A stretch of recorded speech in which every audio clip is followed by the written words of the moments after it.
이사야 65장의 주제를 한 단어로 정리해보라 그렇게 말씀하신다면 저는 구원이라고 정리할 것 같습니다. 오늘 본문의 내용을 보면 어떻게든 하나님의 말씀을 듣지 않는 백성들이 나오고요. 하나님께서 그 백성들을 하나님의 나라로 이끌어 주시는 그 모습이 나옵니다. 우리 이사야 65장에서는 새하늘과 새 땅이라고 표현되어 있기도 합니다. 그리고 이 이사야 65장이 말씀하는 어쩌면 성경 전체가 말씀하시는 그런 주제가 있을 텐데 그 주제를 정말 간결하고 정말 깔끔하게 잘 설명해 놓은 노래가 한 곡이 있습니다.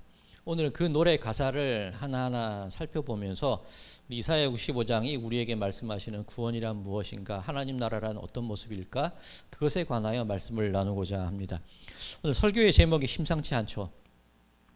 왕눈이가 들려주는 구원 이야기. 한 노래가 오늘 본문을 정말 잘 설명한다고 말씀을 드렸는데 어떤 노래일지 좀 느낌이 오십니까? 개구리 왕눈이. 개구리 왕눈이의 주제가를 듣다 보면 정말 은혜로워요. 그 개구리 왕눈이 주제가 어떻게 시작이 됩니까? 개구리 소년.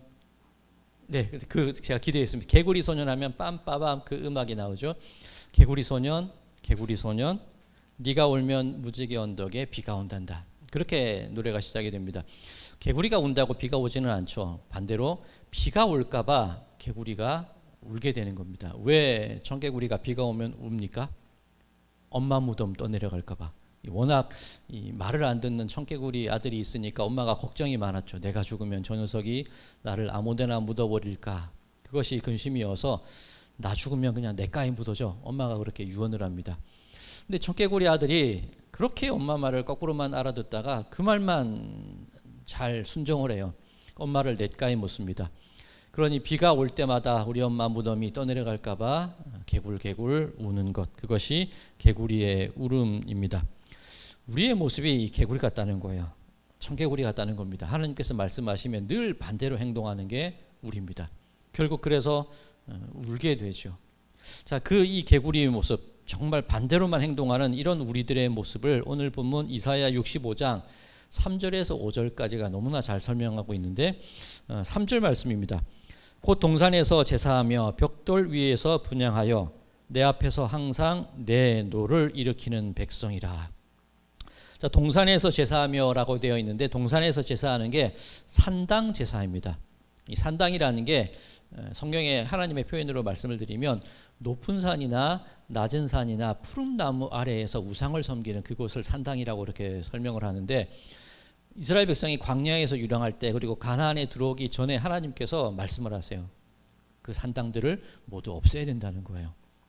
즉 그 산당 제사, 가나안이 섬기던 우상의 모습이기도 합니다. 그런데 이스라엘 역사를 가만히 살펴보면 사무엘 선지자도 산당에서 제사를 드렸거든요.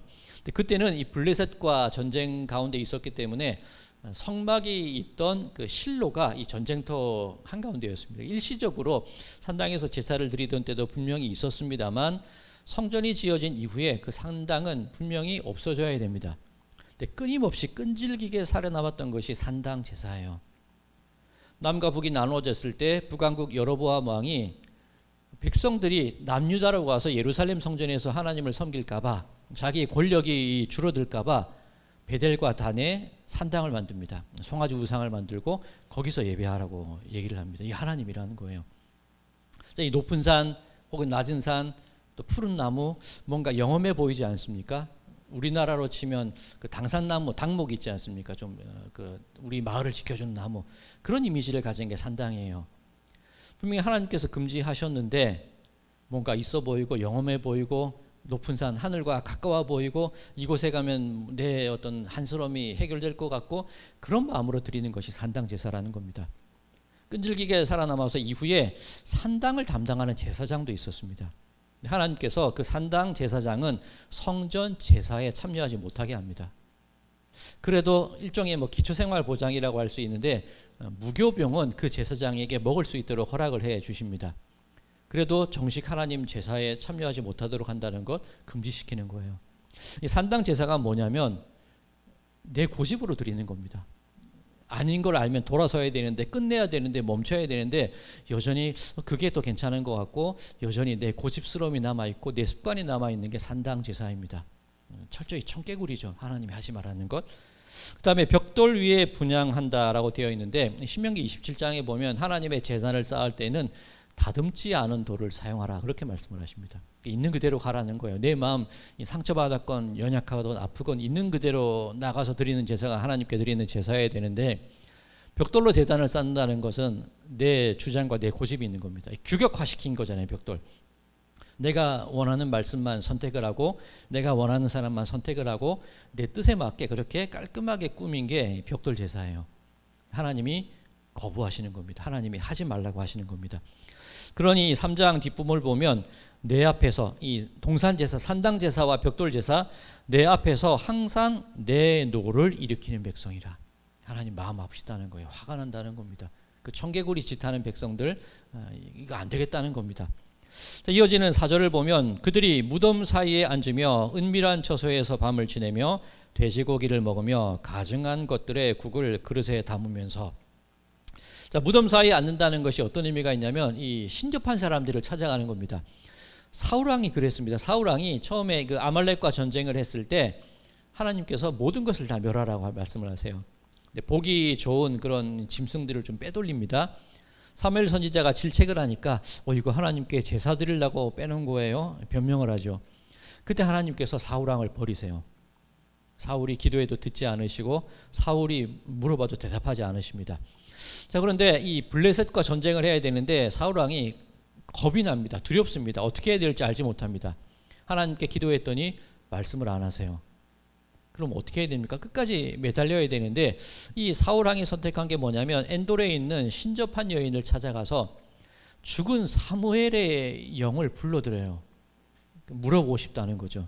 이게 그 무덤 사이에 앉는 겁니다. 이 사무엘에게 쓰기에 좀 옳지 않은 표현일 수도 있는데 유효기간이 끝난 사람이지 않습니까? 죽었습니다. 그리고 내가 잘못했으면 하나님께 끊임없이 무릎 꿇고 회개하고 여쭈어야 되는데 유명한 사람, 유효기간이 끝난 사람, 더 이상 유효하지 않은 사람을 찾아가서 굳이 그 영혼을 끌어들여서 물어본다는 거예요. 그게 우리들의 모습 속에 있지 않습니까? 내 고집대로, 내 주장대로 뭔가 세상에서 유명하다는 사람, 신통하다는 사람 찾아가서 묻고 싶은 마음, 그게 무덤 사이에 있는 것, 은밀한 처소에서 밤을 지내는 그런 행위입니다. 돼지고기를 먹으며 가증한 것들의 국을 그릇에 담으며. 실제로 이스라엘 역사 속에서 그 마케도니아 사람들, 히랍 사람들, 알렉산더 대왕 그 무리들이죠. 하나님의 성전을 탈취하고 그곳에서 돼지고기로 제사를 드립니다. 성전을 더럽히는 행위입니다. 하지 말아야 될 행위들입니다. 이런 것들을 행하는 것이 백성들의 모습이었다고 성경은 증언합니다. 자, 그런데 그 사람들이 자기 스스로를 어떻게 평가하느냐? 이사야 65장 5절 사람들에게 이르기를, 이게 그 산당 제사 그리고 벽돌 제사 돼지고기 먹고 신접한 여인 찾아간 사람들이 하는 얘기입니다.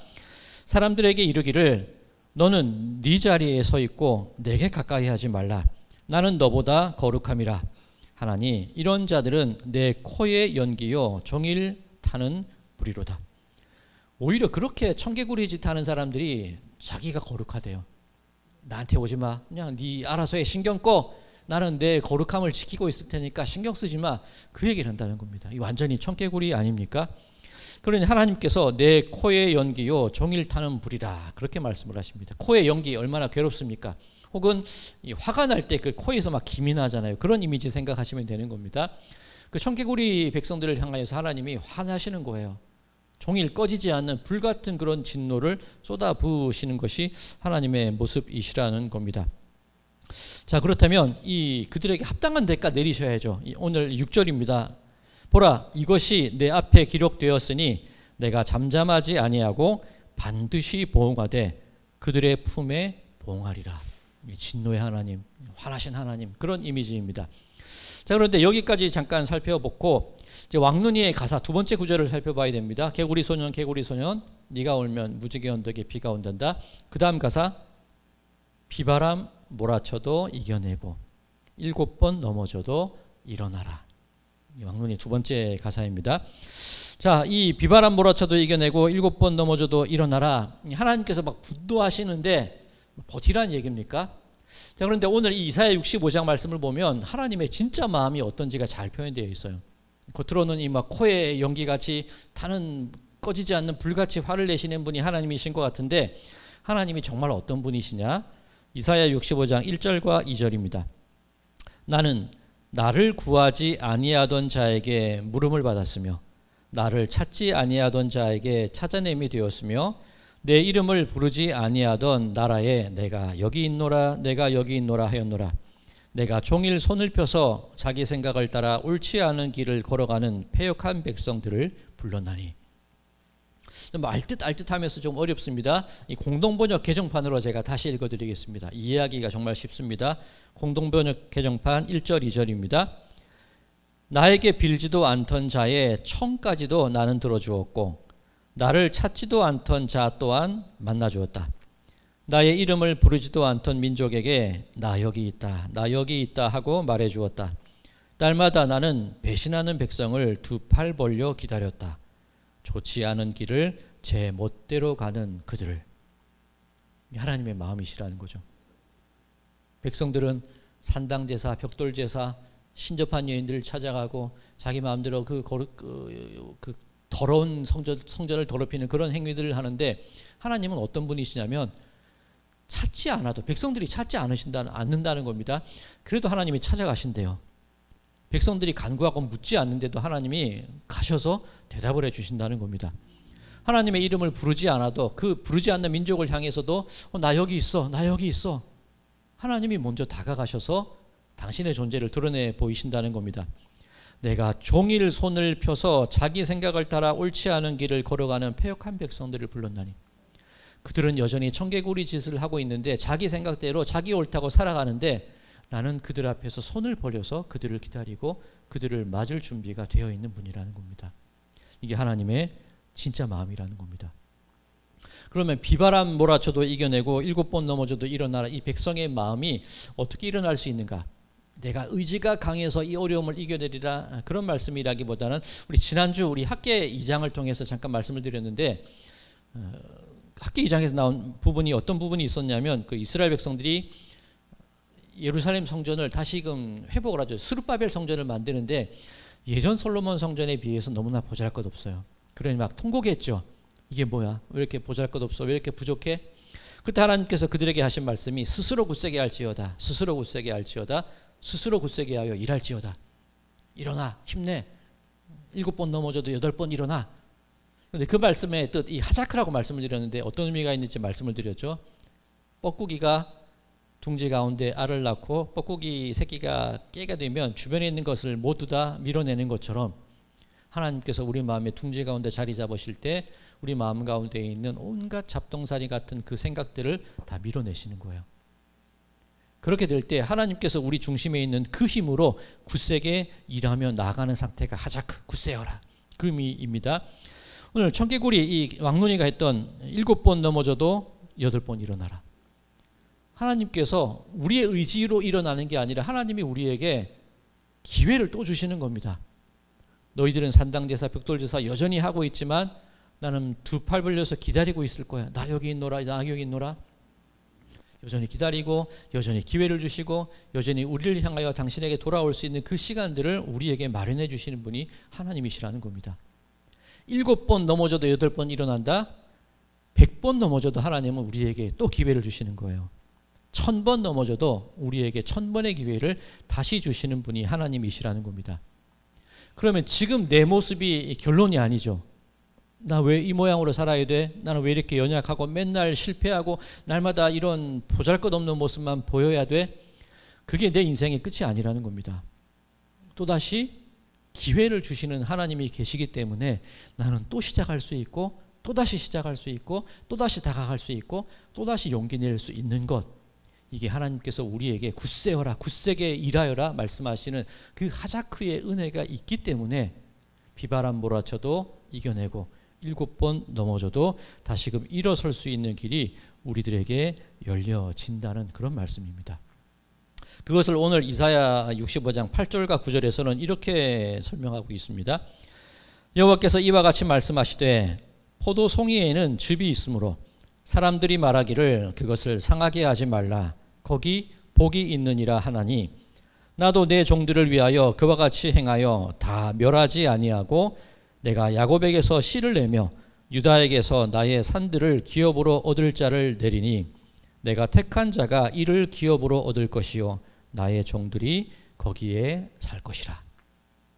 멸하고 진노하고 없애버리실 것 같은데 기회를 주시는 거예요. 멸하지 않겠다는 겁니다. 그 포도나무 송이가 아무리 보잘것없고 못생겼다 할지라도 포도주를 만들기 위해 즙을 짜지 않습니까? 그러면 그 포도는 겉모습이 중요한 게 아니라 그 즙이 중요한 거예요.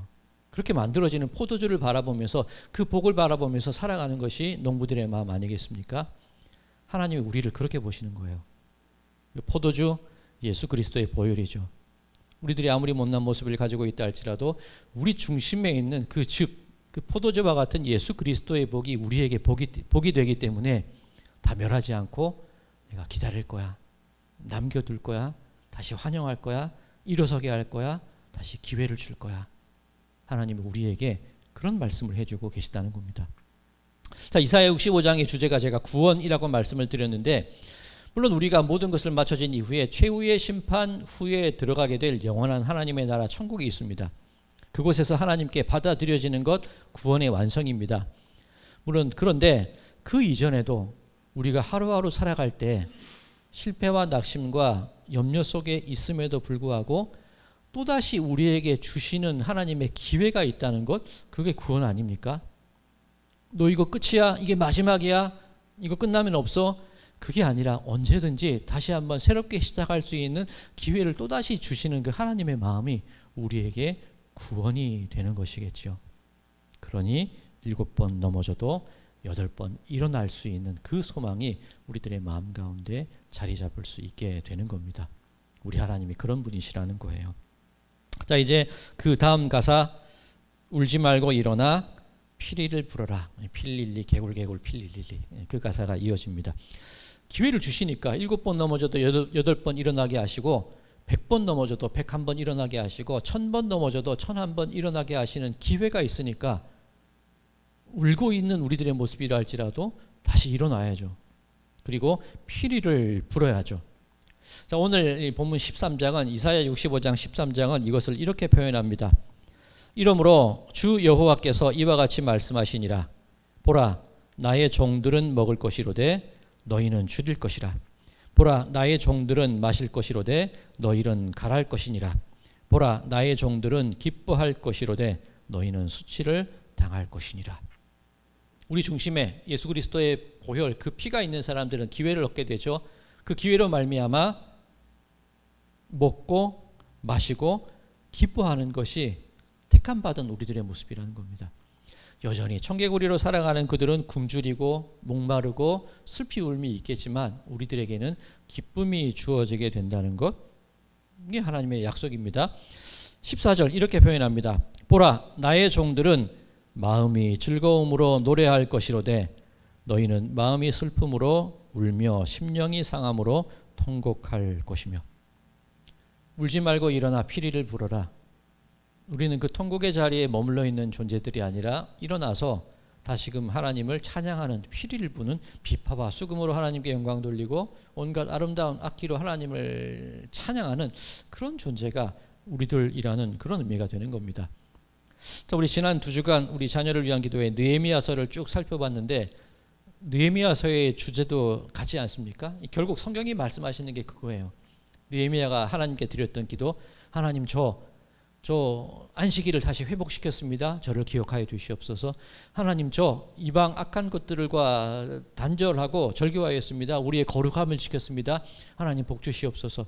하나님 성전을 우리들의 삶의 가장 중심으로 다시 이끌었습니다. 하나님 복 주시옵소서. 또 하고 실패해도 또다시 도전하고 또다시 하나님의 은혜에 구하는 것, 그게 느헤미야서의 주제입니다. 하나님 우리 나 기억해 주세요. 하나님 나 여기 있습니다. 그리고 느헤미야서 12장 말씀이 자기 삶의 바쁨 때문에 온갖 흩어져 있던 레위인들과 하나님을 찬양하는 사람들을 다시 불러 모으죠. 예배의 회복, 사역의 회복, 찬양의 회복, 삶의 회복. 그럴 때 나타났던 말씀, 즐거워하며 여호와께서 저들로 즐거워하게 하셨으므로 여인과 아이들까지 즐거워하며 그들의 즐거움의 소리가 먼 곳까지 들리며 즐거움 즐거움 즐거움. 울지 말고 일어나 피리를 불게 될 때에 우리가 진정 누리게 될 상태가 바로 즐거움과 기쁨이어야 한다는 겁니다. 자, 그것이 오늘 본문 이사야 65장에 새 하늘과 새 땅으로 그런 즐거움의 상태가 표현이 되고 있습니다. 이사야 65장 17절에서 19절 제가 읽겠습니다. 보라, 내가 새 하늘과 새 땅을 창조하나니 이전 것은 기억되거나 마음에 생각나지 아니할 것이라. 너희는 내가 창조하는 것으로 말미암아 영원히 기뻐하며 즐거워할지니라.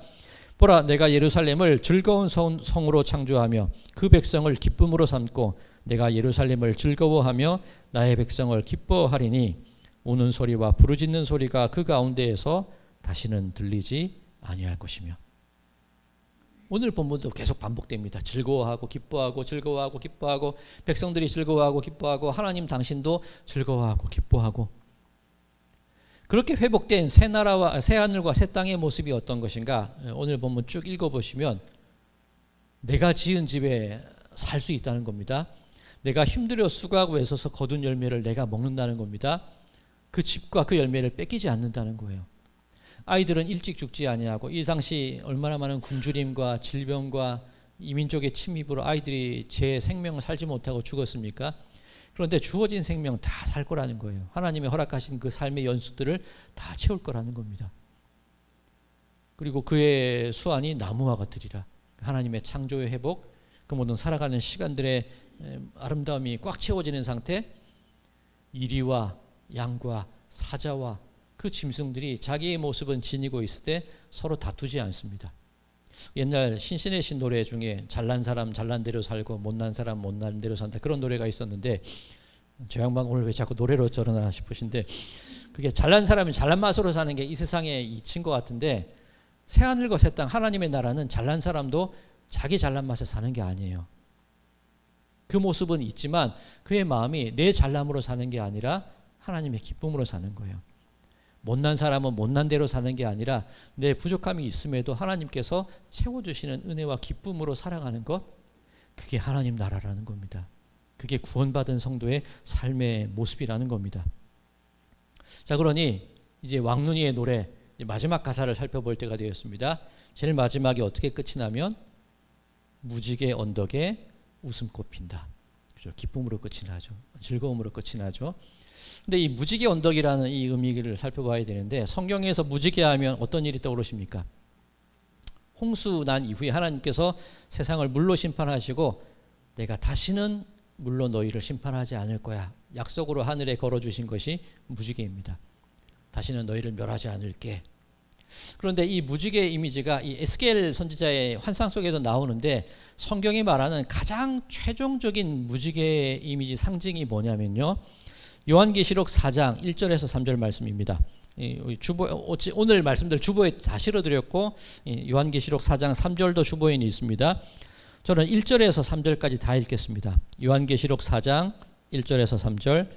이 일 후에 내가 보니 하늘에 열린 문이 있는데, 내가 들은 바 처음에 내게 말하던 나팔 소리 같은 그 음성이 이르되 이리로 올라오라.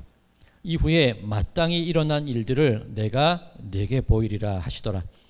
내가 곧 성령에 감동되었더니 보라, 하늘에 보좌를 베풀었고 그 보좌 위에 앉으신 이가 있는데, 앉으신 이의 모양이 벽옥과 홍보석 같고 또 무지개가 있어 보좌에 둘렀는데 그 모양이 녹보석 같더라.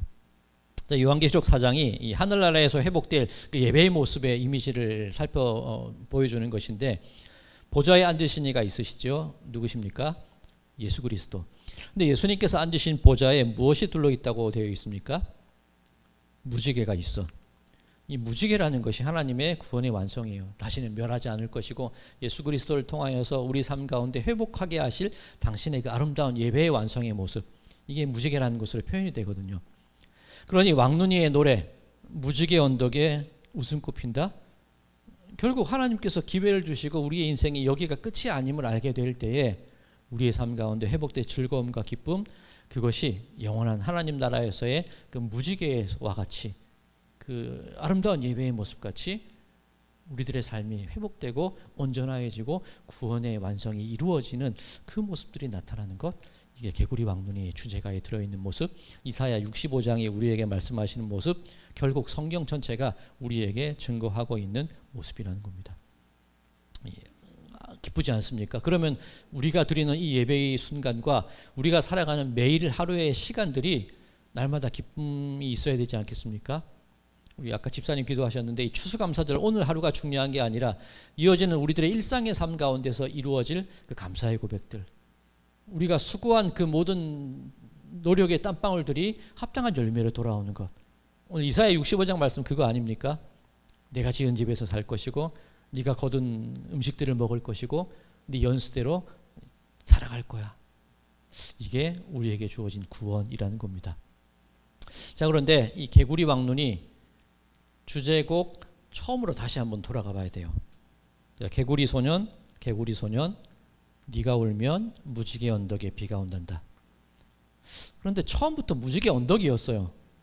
그죠? 이 모든 과정을 거쳐서 무지개 언덕이 완성된다 그렇게 생각하는데, 처음부터 왕눈이가 울고 있었지만 그곳은 이미 무지개 언덕이었다는 겁니다. 자, 누가복음 17장 20절에서 21절 제가 읽겠습니다. 바리새인들이 하나님의 나라가 어느 때에 임하나이까 묻거늘 예수께서 대답하여 이르시되 하나님의 나라는 볼 수 있게 임하는 것이 아니요 또 여기 있다 저기 있다고도 못하리니 하나님의 나라는 너희 안에 있느니라. 이미 하나님은 우리들의 삶 속에 무지개의 언덕을 만들어 주셨다는 겁니다.